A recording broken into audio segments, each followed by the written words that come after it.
আজকে 23/6/2025। আজকে 2324 সালের যারা স্ক্যান কপি জমা দিয়েছে তাদের অনেক অনেক পরিমাণ, হিউজ পরিমাণ পাসপোর্ট সাবমিট হয়েছে, মিনিমাম 1.5 থেকে 200।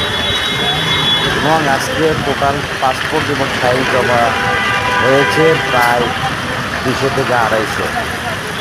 তার মধ্যে ফ্যামিলি আছে 25-30 জন, স্টুডেন্ট তো প্রতিদিন 6 জন, আদার্স আছে।